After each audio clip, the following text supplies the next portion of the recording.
অনেক রকমের কায়দা করে তারা জিতে গিয়েছেন। এই জয়টা প্রকৃত জনগণের মত নয়, তার প্রতিফলনও নয়, অন্যায়ভাবেই জয়টা এসেছে। গণনা কেন্দ্রে কাস্টমসের এক অফিসার 10টা বুথের নাম দিয়েছেন, যেখানে তিনি বলছেন যে বিজেপি 441 পেয়েছে আর লেখা হয়েছে 41। আরামবাগে তৃণমূল কিভাবে জিতেছে সেই কেচ্ছাই এবার ফাঁস করে দিলেন শুভেন্দু অধিকারী। লোকসভা নির্বাচনের পর থেকে গুচ্ছ গুচ্ছ অভিযোগ আসছিল ভোট পরবর্তী হিংসাকে কেন্দ্র করে। বিজেপির কেন্দ্রীয় প্রতিনিধি দল এলাকাও ঘুরে দেখেছে। এবার হুগলির খানাকুলে পৌঁছে গেলেন শুভেন্দু অধিকারী। ভোট পরবর্তী হিংসায় আক্রান্ত দলীয় কর্মীদের পাশে থাকার পাশাপাশি তিনি এলাকা পরিদর্শন করলেন। প্রথমে তিনি খানাকুল 24 নম্বর পুরো বাজারে বৃষ্টিকে উপেক্ষা করে ছাতা মাথায় দিয়ে বিজেপি নেতা কর্মীদের সঙ্গে কথা বলেন। এখান থেকেই আক্রান্ত কর্মীদের মনোবল বাড়ানোর প্রতি তিনি আশ্বাস দিয়েছেন। 24 নম্বর পুরো বাজার ও রামচন্দ্রপুর সহ বিভিন্ন এলাকা তিনি পরিদর্শন করেন। সঙ্গে যদি কোথাও বিজেপি কর্মীদের উপরে অত্যাচার হয় তাহলে যাতে সরাসরি ডিজিকে মেল করা হয় সেই কথাও তিনি বলেছেন। এরপরই সাংবাদিকদের মুখোমুখি হয়ে শুভেন্দু অধিকারী বলেন যে এখানকার মানুষ বিজেপির পক্ষে ছিল, আছে, থাকবে। অনেক রকম কায়দা করে তৃণমূল জিতেছে, এই জয়টা প্রকৃত জয় নয়, অন্যায়ভাবেই জয়টা এসেছে। গণনা কেন্দ্রে কাস্টমসের এক অফিসার তিনি বলেছেন 10টা বুথের নাম দিয়েছেন। এখানে বিজেপি নাকি 441 পেয়েছিল, লেখা ছিল 41। তৃণমূলের ভোটটাও বিজেপিকে দেখানো হয়েছে এবং একই সঙ্গে তিনি বলছেন যে বিজেপির ভোটটা দেখানো হয়েছে তৃণমূলকে। অরূপকান্তি দিগারকে তিনি পরামর্শ দিয়েছেন ইলেকশন পিটিশন দাখিল করতে। কি বলছেন শুভেন্দু অধিকারী, শুনুন। এখানকার মানুষ ভারতীয় জনতা পার্টির পক্ষে ছিল, আছে, ভবিষ্যতেও থাকবে।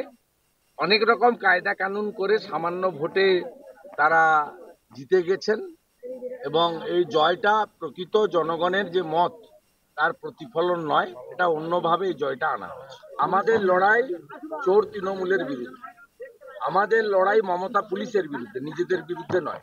আমাদের যদি কোনো ভুল ত্রুটি থাকে, যেমন ড্যামি ক্যান্ডিডেট পরিচিত বিজেপি নেতাকে করা উচিত হয়নি। আমরা পার্টি অফিসের ভিতরেও বলি, বাইরেও বলি, এবং যারা ঠিক করেছিলেন তারাও বলেছেন আমাদের ভুল হয়ে গেছে। এরপরে কি হয়েছে? কেউ তো ইচ্ছা করে এগুলো করেনি। আমি তো আবারও বলছি, রঘু খুব পরিচিত বিজেপি কর্মী, তাকে ড্যামি ক্যান্ডিডেট হিসেবে দাঁড় করানো ঠিক হয়। যারা দাঁড় করিয়েছেন তাদেরকে আমি জিজ্ঞেস করেছি কেন করলেন না, ভুল হয়ে গেছে দাদা। এরপরে আপনি কি বলবেন? অতএব এই ভুল থেকে, ত্রুটি থেকে শিক্ষা নিয়ে আমরা এগোবো। কিন্তু গণনা কেন্দ্রে এটাও হয়েছে, কাস্টমসের এক অফিসার একটা এআরও টেবিলে ছিলেন, তিনি আমাকে 10টা বুথের নাম দিয়েছেন। এখানে বিজেপি 441 পেয়েছে, 41 লেখা হয়েছে। বিজেপি 473 পেয়েছে, শুধু 73 লেখা হয়েছে। তৃণমূলের ভোটটা বিজেপির দেখানো হয়েছে, বিজেপির ভোটটা তৃণমূলের দেখানো হয়েছে। আমি পরামর্শ দিয়েছি অরূপকান্তি দিগরকে জেলা সভাপতির মাধ্যমে যে ইলেকশন পিটিশন তিনি করতে পারেন, গণনা থেকে 45 দিনের মধ্যে করতে হয়, এখনো সময় আছে। একই সঙ্গে তিনি বলেন যে ওদের টার্গেট হচ্ছে পঞ্চায়েতগুলো দখল করা, কারণ তৃণমূল পঞ্চায়েতের মাধ্যমে চুরি করে খায়। এখানে 11টা জিপি বিজেপির, তাই মুখে হুমকি দিচ্ছে আর পুলিশকে দিয়ে ফোন করানো হচ্ছে, পঞ্চায়েত যাবে না। হুমকি চলছে ব্যাপকভাবে। কিছু সমর্থকের বাড়িতে দুপুরবেলায় ওদের 8 থেকে 10 জন গিয়ে খাবার তুলে দিয়ে এসছে, খাবার তুলে নিয়ে চলে এসেছে। এটা অমানবিক রাজনৈতিক ষড়যন্ত্র। আমিও আরও 2-3টে জায়গায় যাব। আমি সকলের কথা শুনলাম, সকলকে আশ্বস্ত করলাম বিজেপি তাদের পাশে আছে, আক্রমণ হলে পাশে থাকবো। শোনাবো শুভেন্দু অধিকারীর কথা। কোচবিহারে আমাদের পঞ্চায়েতগুলোকে, 1-2 পঞ্চায়েতকে জোর করে পদত্যাগ জয়েন করিয়েছে। ওদের টার্গেট হচ্ছে যে পঞ্চায়েতগুলো দখল করা, কারণ তৃণমূল পঞ্চায়েতের মাধ্যমে চুরি করে খায়। যেহেতু এখানে চুরি করার সুযোগ পাচ্ছে না 11টা জিপি বিজেপির, তাই মুখে হুমকি হচ্ছে আর পুলিশকে দিয়ে ফোন করানো হচ্ছে যে পঞ্চায়েতে যাবে না, প্রকাশ্যে যেন দেখতে না পাই। মিথ্যা মামলা, 307-এর মামলা, জামিন অযোগ্য ধারায় মামলা, এগুলো করা হচ্ছে। আর তৃণমূলের লোকেরা, ধরুন কোনো পঞ্চায়েত বা কোনো নেতৃত্বের ছেলে মেয়ে স্কুলে যাচ্ছে, তাকে বলছে তোর মাকে, তোর বাবাকে দেখে নেব, তুলে নিয়ে আসবো। এই হুমকিটা ব্যাপকভাবে চলছে। এমনকি কিছু কিছু সমর্থকের বাড়িতে দুপুরবেলা রান্নার পরে ওদের 8 জন, 10 জন, 15 জন গিয়ে খাবার তুলে নিয়ে চলে যাচ্ছে। এটা বর্বর, অমানবিক এবং অত্যন্ত নিম্ন রুচির একটা রাজনৈতিক সন্ত্রাস এখানে ওরা করতে চাইছে। আমাকে সুশান্ত ভাই যখন জানিয়েছিল যে আপনাকে 7টা জিপিতে এইভাবে লোকের কথা শুনতে হবে, লোককে একটু আশ্বস্ত করতে হবে আমাদের বিজেপি নেতৃত্ব। আমি আজকে এখানে এসেছি, আমি আরো 2-3টে জায়গায় যাব।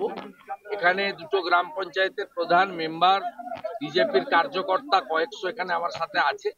তাদের বেশ কয়েকজনের কথা আমি শুনলাম। আমি শুধু আমার বক্তব্য রাখার জন্য আসিনি, তাদের কথা আমি শুনলাম, তাদেরকে আশ্বস্ত করলাম যে বিরোধী দলনেতা এবং দল হিসেবে বিজেপি তাদের পাশে আছে, লোকাল এমএলএ আছে, জেলা পরিষদ মেম্বার আছে, পুরো পার্টি বিজেপি পরিবার তাদের সঙ্গে আছে। মিথ্যা মামলা হলে জামিন করাবো, আর আক্রমণ হলে পাশে থাকবো, প্রতিবাদ প্রতিরোধ ইত্যাদি হবে। একদিকে আন্দোলন, একদিকে আইনি লড়াই, দুটোই আমরা চালাবো। আমাকে সমস্ত পঞ্চায়েত আশ্বস্ত করেছে যে আমরা আত্মসমর্পণ করে মাথা নিচু করে তৃণমূলের কাছে কাজ করব না। ভোট পরবর্তী হিংসাকে নিয়ে এই মুহূর্তে বাংলায় বিজেপির আক্রমণের একেবারে বলা যেতে পারে যে মুখে রয়েছে রাজ্যের শাসক দল। বিভিন্ন জায়গায় শুভেন্দু অধিকারীর মতন একাধিক নেতৃত্ব তারা যাচ্ছেন, গিয়ে কথা বলছেন। দিলীপ ঘোষ, শুভেন্দু অধিকারী তারা কর্মীদের মনোবল বাড়াচ্ছেন। কি বলছেন তিনি, শোনাবো। এখানকার মানুষ ভারতীয় জনতা পার্টির পক্ষে ছিল, আছে, ভবিষ্যতেও থাকবে। অনেক রকম কায়দা কানুন করে সামান্য ভোটে তারা জিতে গেছেন এবং এই জয়টা প্রকৃত জনগণের যে মত তার প্রতিফলন নয়, এটা অন্যভাবে এই জয়টা আনা হয়েছে। আমাদের কোচবিহারে আমাদের পঞ্চায়েতগুলোকে, 1-2টো পঞ্চায়েতকে জোর করে পদত্যাগ জয়েন করিয়েছে। ওদের টার্গেট হচ্ছে যে পঞ্চায়েতগুলো দখল করা, কারণ তৃণমূল পঞ্চায়েতের মাধ্যমে চুরি করে খায়। যেহেতু এখানে চুরি করার সুযোগ পাচ্ছে না 11টা জিপি বিজেপির, তাই মুখে হুমকি হচ্ছে আর পুলিশকে দিয়ে ফোন করানো হচ্ছে যে পঞ্চায়েতে যাবে না, প্রকাশ্যে যেন দেখতে না পাই। মিথ্যা মামলা, 307-এর মামলা, জামিন অযোগ্য ধারায় মামলা, এগুলো করা হচ্ছে। আর তৃণমূলের লোকেরা, ধরুন কোনো পঞ্চায়েত বা কোনো নেতৃত্বের ছেলে মেয়ে স্কুলে যাচ্ছে, তাকে বলছে তোর মাকে তোর বাবাকে দেখে নেব, তুলে নিয়ে আসবো। এই হুমকিটা ব্যাপকভাবে চলছে। এমনকি কিছু কিছু সমর্থকের বাড়িতে দুপুরবেলা রান্নার পরে ওদের 8 জন 10 জন 15 জন গিয়ে খাবার তুলে নিয়ে চলে যাচ্ছে। এটা বর্বর, অমানবিক এবং অত্যন্ত নিম্ন রুচির। সাবস্ক্রাইব করবেন আজ তাক বাংলার ইউটিউব চ্যানেলকে, ফলো করবেন হোয়াটসঅ্যাপ চ্যানেলও।